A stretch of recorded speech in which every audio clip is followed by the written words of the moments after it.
With everything that's been going on, I completely forgot that Lukaku's loan deal has run out at Stoke City. Lukaku's going to be on the plane. He's joined us at the airport. He's got on the plane and he's coming with us to St Etienne. And I'm actually going to make a huge decision. I'm going to play him. I'm going to risk him.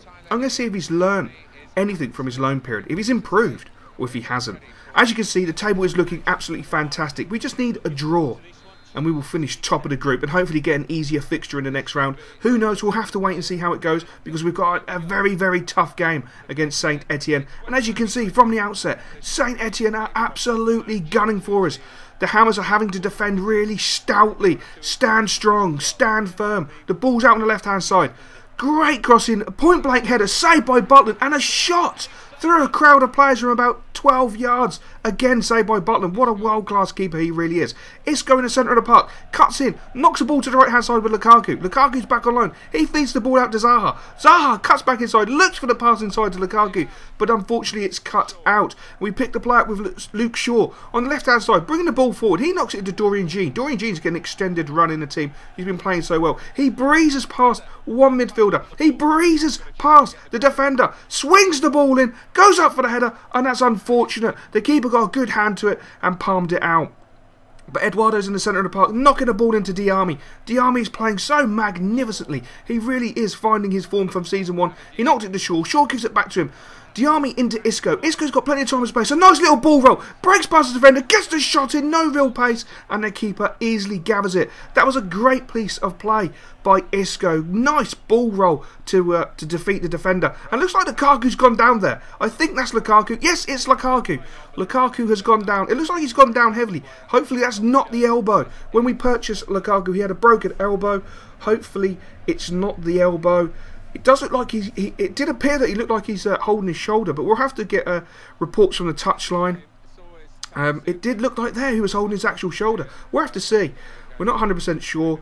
And at half-time, it's St Etienne 0, West Ham United 0. And we're getting reports that Lukaku has gone to the hospital, and it seems to be a shoulder-related injury. It's not the broken elbow. It's a shoulder-related injury.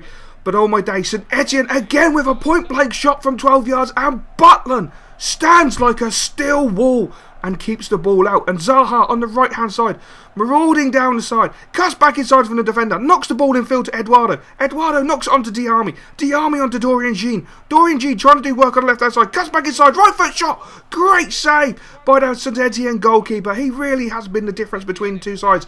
And also Butland, who has been absolutely fantastic. Stefan is caught out of position. Great ball in, but great defending there from the lads. And Diame brings the ball away. And again, St Etienne on the counter-attack. Fantastic through ball. Surely he's going to be through one-on-one. But no, look at that. Great defending by West Ham. The ball's back in our box. The lad tries to go round the keeper, but unfortunately, great defending yet again. The referee blows the final whistle. St Etienne 0, West Ham United 0, and it looks like we're going to win the group, which is absolutely fantastic. And Lukaku is going to be out for 9 days. He suffered quite a severe bruised shoulder. At one point, we did think it was actually dislocated, but thank freaking hell it wasn't. And Klein signs a new contract. Nathaniel Klein has signed the contract. The contract I discussed with you guys last episode. After our sit down, after our chat, he immediately went away with his advisors and his agent and immediately signed the contract because he didn't want to fuck about and he didn't want to risk not being a West Ham United player, especially with January pending, and we could have made a huge sale. But looking at the knockout stage, we have Inter Milan. What a huge game that is. What a huge game. There's some huge teams in this. Barcelona have got Arsenal. Chelsea are playing Juventus. There's some big teams. And yes, it's time for a squad report. So, looking at Butland's stats there, he's so awesome physically. He's got better strength and jumping than most actual players. But look at Nathaniel Klein, rated 83 now, up +2 this season. His stamina is 90, short passing 90, crossing 93, slide tackling 91. He's fantastic. Tompkins, who wants to leave us, which really is the board are trying to take over this deal. Oh, I'm so gutted. I really am. I didn't think this would actually happen. But look at his statistics. He's just brilliant. And Kolka. Oh, my days. I'm serious. You guys have not used Kolka. If anyone has not used Kolka, pick him up. A, he's cheap. B, he is just legendary. He really is legendary. He's got caught out of a position probably 2 or 3 occasions, but that was just generally poor play by myself. Otherwise, his actual off-the-ball intelligence is amazing. Bruno Martins Indy, his strength is more like 105. He never gets knocked off the ball. He knocks people off the ball into the stand. He is just unbelievable. Casemiro, absolutely brilliant. I need to work him into the team more, but it's difficult when you've got the likes of Diarmi, who's playing so well, and you've got Eduardo, who's playing so well. And look at this, Filippo, homesick, rated 85. Look at his statistics. Oh my days, absolutely brilliant. You know my feelings on this player. He is fantastic, absolutely fantastic. Not the goal scoring ratio we saw of last season with only 8 goals in 20 games, but you know, 7 assists, 8 goals, 20 games. Solid, and he's just getting better and better and better. Speaking of better, Zaha, brilliant, absolutely love him. His pace is brilliant, his agility is brilliant, his stamina is really good. The only thing I'm a little bit disappointed about is his actual shot power. I feel we should have a stronger shot from about 20 yards, but he doesn't, unfortunately. It's one of those things. But speaking of shot power, 92 on Gudetti, unbelievable. At the moment, he's got his morale at content because there's a lot of clubs showing interest in him, which is really annoying. I want everyone to keep away from him because I love and adore him. And look at all that green from Adrian. He's had a bit of a run in the team, played yet again in a few different positions. He's played cam, he's played left midfield, but he plays in those positions because he does such a solid job, and his growth is just phenomenal. Now 82, only 1 goal in 21 games, which is not a great return from a cam or anybody in attacking formation, which is unfortunate. Dorian Sheen is now starting to grow. He's a steady 73. He's unhappy because he doesn't get enough games. Obviously, he's only played 4 games. He's got 2 goals. Benzir, absolutely brilliant. I really do enjoy using this lad. I think he's fantastic. Rated 10 million now, 78 rating overall, 6 goals from 20 games. Is not a strike rate I'm personally happy with, but I feel he's such an integral player in the team. You know, his movement, his off the ball movement, his setting up passes, he's brilliant. Ravel Morrison again is unhappy due to the fact he doesn't like interacting or interchanging with other players. He seems to be a player that you have to play week in, week out. And when you've got the likes of Adrian, when you've got the likes of Isco, when you've got Zaha, we need to nurture that strength and depth, and you know, keep the players as fresh as possible, because we're challenging on the Capital One front. We've got the FA Cup coming up, we're doing one in the league, we've got the Champions Cup. You know, that's a lot of tournaments, there's a lot of games. This is Rocker, everyone wants to see Rocker. Look at those stats, they're absolutely brilliant. Obviously, just go back, pause it on there. His stats are fantastic. Speaking of fantastic, Fabio, look at his interceptions and his aggression, unbelievable. Eduardo, now rated 75. His statistics are mental. He plays CDM and his attacker position is 90. Unbelievable. He really is. Such a find. He's probably the find of any YouTube career going. He's unbelievable. Absolutely unbelievable. Lukaku didn't score while he was away. He didn't go up in rating. So yeah, I'm not 100% sure about him. We will be doing another video where we actually have a look at him in detail to see if he's actually changing anything. And the one thing I won't be doing is changing any of his work rates, because that defeats the whole bloody object of it. But we'll see how he does. Anyway, let's go and join the game, because we've got a very tough game at home against Crystal Palace. And as we know, we don't have the greatest record against teams in the bottom half of the table. Currently, we're sitting in 3rd position, which I think is fantastic. Spurs are just accelerating away with the title. It's ridiculous. But the ball is with Filippo. He's about 25-30 yards out. Cuts inside. Gets well tackled there. The ball falls to Gudetti. Gudetti cuts inside. Makes some space. Goes for the shot. It's just over the bar. Really should be testing the goalkeeper from that range. And we expect more from our Swedish goal machine. But on this occasion, he did not score. But a fantastic ball over the top by Crystal Palace in the 19th minute. 1-on-1 with the goalkeeper. And an easy goal for Palace.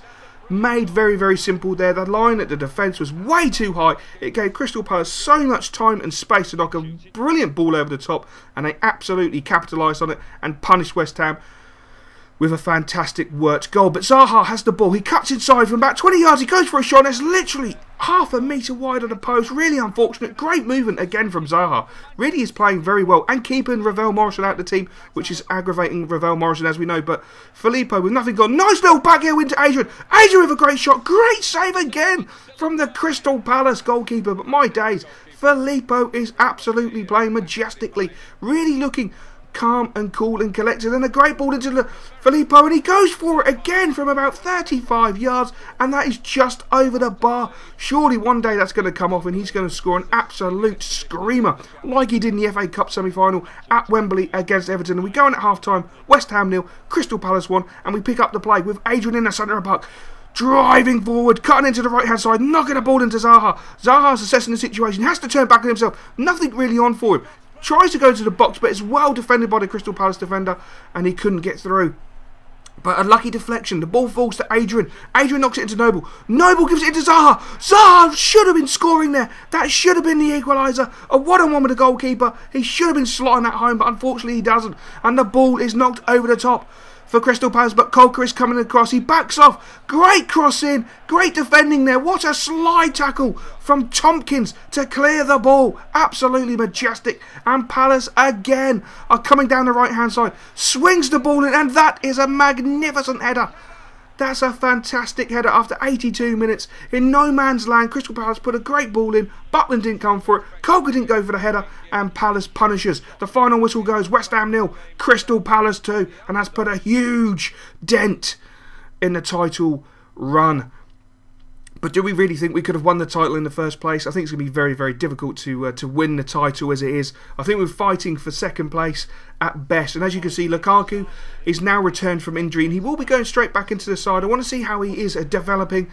There's a lot of rumours linking him with a move away in January, and we really need to assess the situation with him, which we will be doing at great length in probably another episode. But Eduardo, with a fantastic turn in the centre of the park, goes for the shot. It gets well blocked there by QPR, playing really well. The ball comes out to Tarat. Tarat knocks it inside. The ball straight over top. Nathaniel Klein's not able to get there. Tarat picks the ball up. He's such a silky player, so gifted. Knocks the ball into the left-hand side. Great cross in. And Forleen again with a header after 19 minutes, giving QPR a 1-0 lead. And I've got to say, it was well deserved.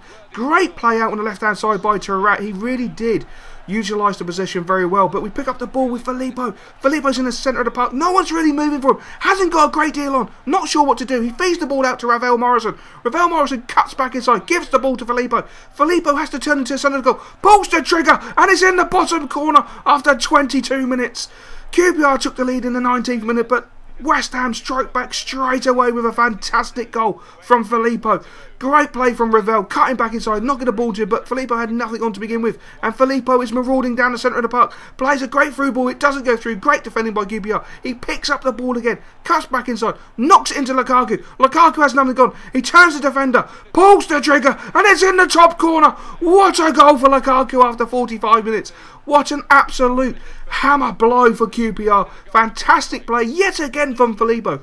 Nobody really moving. No out option, and Lukaku made himself available, and he punished QPR for giving him half a yard. We go in at half time. QPR 1, West Ham United 2, and the Hammers are looking in fine form. But we pick up the play with QPR. A great ball over the top, but no, guess who's there? Not Tompkins, not Kolka, Eduardo. He is absolutely amazing. Morrison into Lukaku. Lukaku cuts the ball inside into Filippo. Filippo has to turn back on himself, goes towards his own half, turns in, gives the ball to Guidetti. Guidetti loses the ball, but he regains it. He goes forward. Nice piece of skill to get past the first defender. Knocks the ball into Filippo. Filippo strikes the ball. It's in the bottom corner. 59 minutes gone, and Filippo makes it West Ham 3, QPR 1 with an absolutely audacious goal. The ability to take that strike from there was fantastic. He felt no shackles there and struck the ball into the bottom corner, but QPR down the left-hand side with Song, cutting inside, Tompkins with him, great ball in, and the header is unbelievably wide. That is really a poor effort there from QPR. And we go in at full time. QPR 1, West Ham United 3, and we're back at Upton Park, and it's time to find out what will happen to Filippo. I've decided I want to stay, boss. I want to thank you for remaining patient with me and for giving me your support. It means a lot to me to be able to feel so welcome, and I feel as though this is my new home now. I want to stay and help you and the guys and repay your faith in me. God bless you, Filippo. We absolutely love and I fucking adore you. You are West Ham through and through.